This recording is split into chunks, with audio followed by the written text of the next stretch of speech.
I've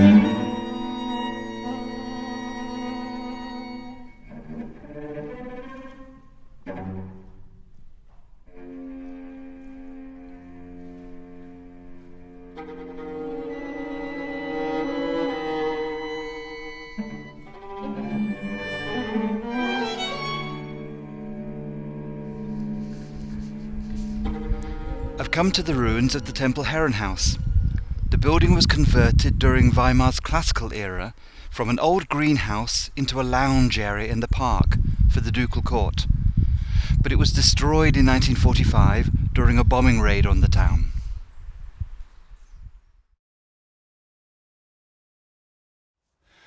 Many things that were once great have ended in tragedy. It seems a fact of life, a necessity of a contingent world. And I've come here to reflect on the difficult times that befell Gottlob Frege. Nietzsche was not the only local resident to be a part of the 19th century argument that God is dead, and thereafter, separately, to suffer calamity. Actually, Frege lived in nearby Jena. I don't know whether he ever came to the Ilm Park in Weimar, but certainly he taught mathematics at the nearby university and, for his own inquiry, sought to derive arithmetic from logic. He wanted to show that numbers exist as statements about sets. He was aided in his work to achieve this by considering the structure of sentences.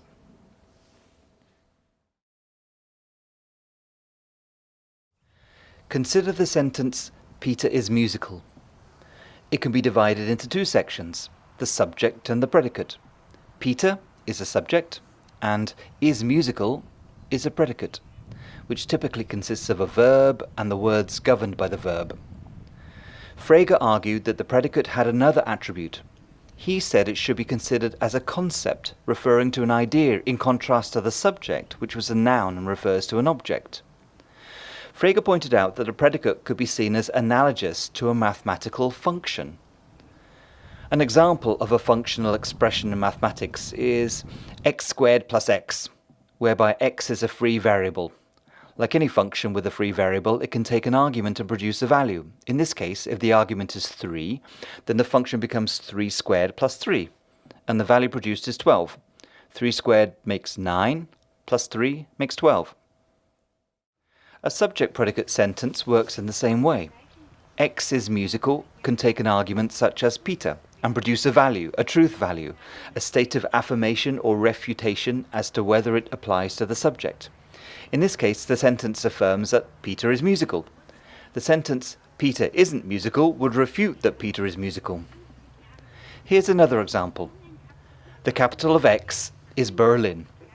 In this case, the capital of X is a subject. If the free variable is assigned the argument Germany, then the function of the entire proposition is true because the capital of Germany is Berlin.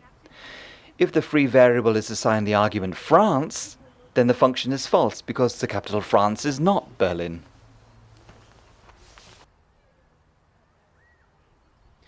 This may seem a pedantic point, but it illustrates how all predicates divide the world into two sets, one with a truth value and one without. And it's the construction of sets that enables arithmetic to be expressed as logic. Frege was then able to take the construct further by developing a predicate logic, which is sometimes called predicate calculus, to demonstrate the logic of propositional sentences.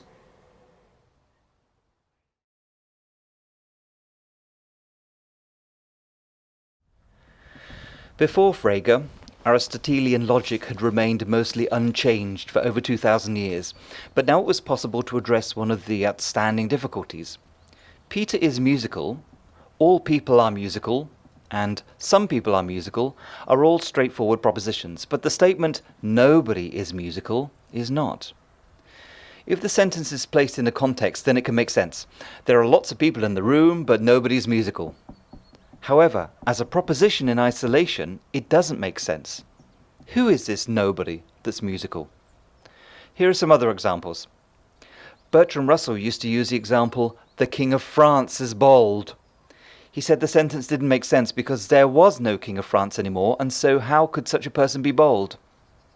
In my case, I'll stick to musical examples. Peter played the last note in the piece of music, and now the music is finished. Nobody played the last note in the piece of music, and now the music is finished. The sentence doesn't make sense in this case because the subject must exist. It's not possible to say that a person who doesn't otherwise exist is musical. Aristotelian logic was unable to make the differentiation between things that exist and things that don't. No doubt on account of the singularly rarefied air in the Duchy of Saxe-Weimar-Eisenach, Frege was able to apply his predicate logic approach to the problem. He said, a proposition comprising of a subject and a predicate is constituted not of just one function, but two. He said the proposition, Peter is musical, has two functions. Firstly, there's a person called Peter, and secondly, this person who's called Peter is musical. In more abstract terms, I can say that there is an x, such that x is defined in a particular way. It's also possible to structure propositions in the form, for all x, or for some x is defined in a particular way. The first function merely established that the free variable, Peter in this case, exists.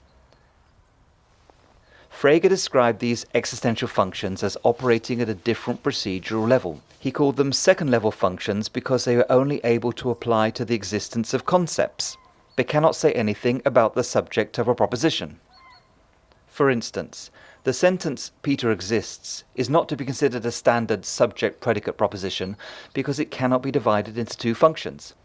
You cannot say there is a person Peter and this person who is called Peter exists, because the first function has already defined the existence of Peter. The second function will be duplicative. Frege called these kinds of sentences concept-predicate propositions. They only operate one function, which is applied to a concept rather than a subject. Incidentally, this approach also allows for the logical existence of quantifiers, which is good news to the ears of a mathematician. Let me explain. The sentence, "The room has 5 musicians," is a standard proposition with two functions. Firstly, there exists a room, and secondly, this room has 5 musicians in it. However, if I restructure the sentence and say, "There are 5 musicians in the room," then I no longer have a subject. Instead, I have a concept that there are musicians in the room, and I have a quantifier saying that this concept exists 5 times over. That's to say, it's instantiated 5 times. The tower that remains of the Tempelherrenhaus today is not a part of the original building. It was constructed in 1816 to add to the regal majesty of the site. Today it doesn't look quite so regal. Nevertheless, it lends a very mystical quality to the park, especially when it's snowing and it's windy. The meaning of historical events and objects always takes on new meanings as circumstances change.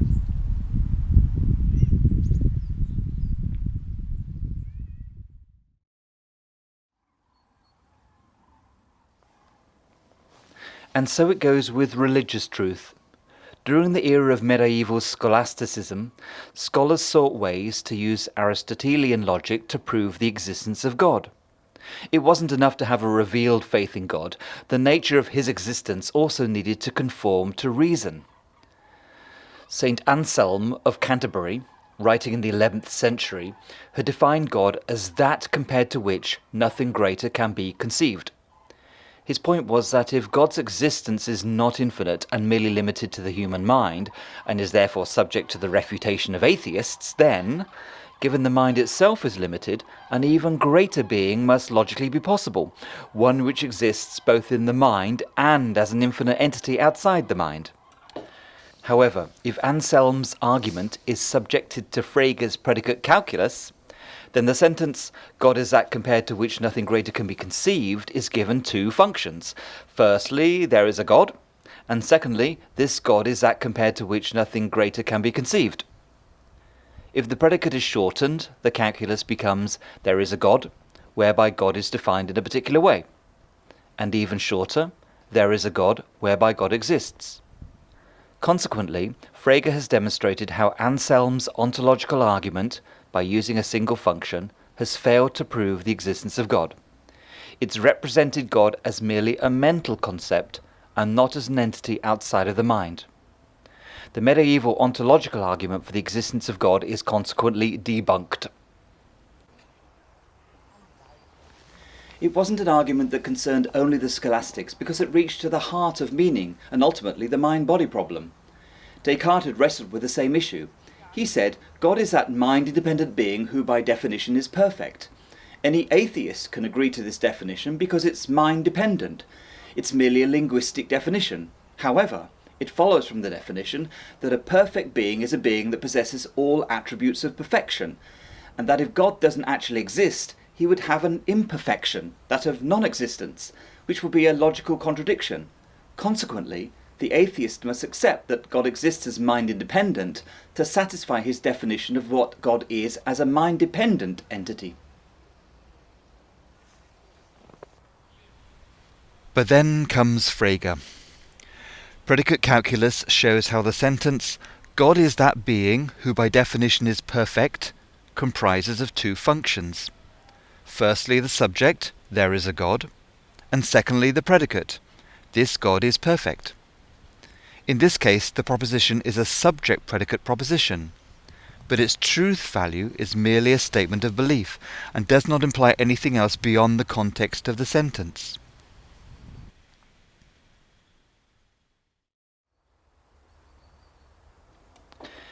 Incidentally, Immanuel Kant had recognized that the nature of existence itself cannot be taken to be a predicate, but it was Frege who established the fact that existence is not a property of an object.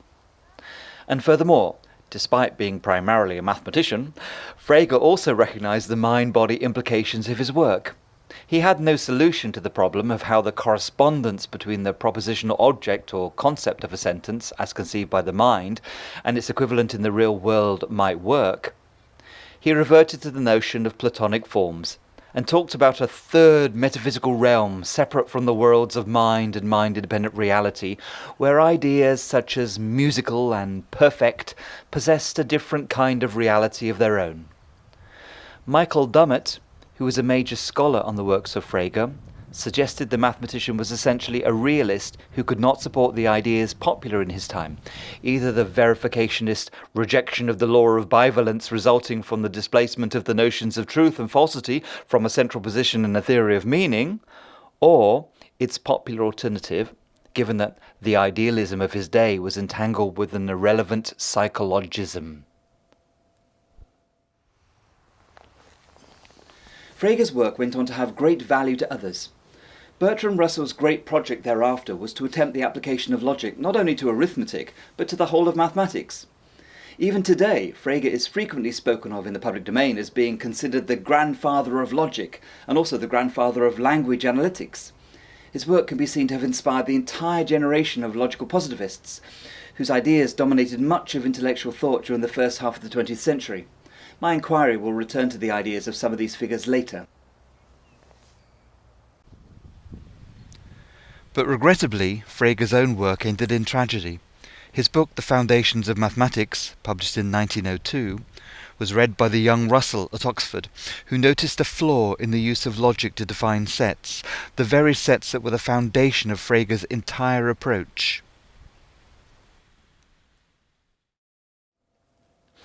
Incidentally, the flaw had also been noticed by those working in the mathematics department at the University of Göttingen, not far from here. But now it's called Russell's paradox.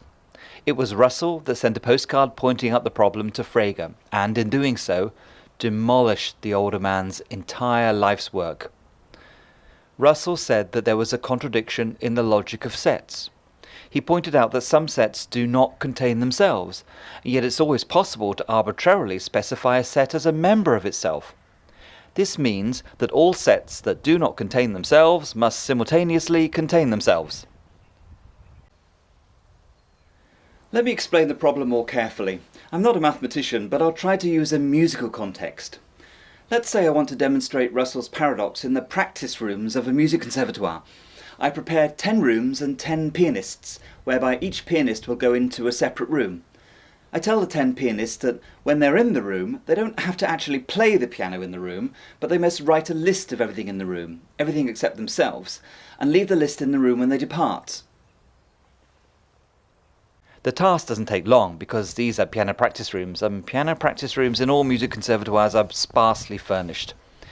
In each of these rooms, there's an upright piano, a piano stool, and, let's say, a book of Chopin preludes. After the tasks are complete, I go into one of the rooms to see what's happened. I look at the list left behind. It says piano, piano stool, book of Chopin preludes. But then I go into another room, and here the list left behind has 4 items. It says piano, piano stool, book of Chopin preludes, and list of things in the room. In other words, it's included itself. This is very reasonable, as a task asked the participants to write down everything in the room, and given the list was to be left in the room, it was reasonable to list the list as one of the things in the room. So I collect all the lists and discover that half the pianists have included the list on their list, and half of them haven't. So I make 2 piles. One pile is those lists that include themselves on the list, and the other pile is those lists that don't. Then I make a list of each pile. The first of my lists has 6 items. It itemizes the 5 lists made by the pianist that include themselves, plus a new list that I'm writing. I add my new list to the other lists and have a new pile of lists, all of which include themselves. Then I take the second pile of lists, those that don't mention themselves. I write a list of these lists, but I make sure it does include itself because the rule of the task is to include everything. I now have a pile of lists that do not include themselves that includes one list that does include itself. There's a contradiction with this second pile, because the list of all lists that do not include themselves includes a list that does include itself. So, if a list is not a member of itself, then its definition dictates that it must contain itself. And if it contains itself, then it contradicts its own definition as a pile of all piles that are not members of themselves. This was a huge problem for Frege. Contradictions are not allowed in logic. If one contradiction is allowed, then they're all allowed. Mathematicians might as well accept that all numbers smaller than 10 are bigger than 100, or all music written before 1902 was written after 1989. Frege couldn't find a solution to Russell's paradox. It caused him to abandon his work. Fortunately, his problem was solved later, axiomatically, or supposedly it was. The worldwide community of incredibly bright mathematicians insisted that lists that don't include themselves are not allowed according to the axiomatic rules of logic, and therefore the piano practice room lists that didn't include themselves were invalid in the first place. It was a kind of explanation that reinforced the separation between the logical necessity that the mind was capable of and the real-world contingency of scientific empiricism and park buildings, and that consequently appealed to the logical positivists and dominated the intellectual culture of the Weimar Republic. I'll come to this in a future episode. In the meantime, I'll play a little more from the piece of music that started this episode. It's the 4th movement from my string quartet, performed by the Pelican Quartet. I'll also look at this in a future episode. I hope you can join me. Bye for now.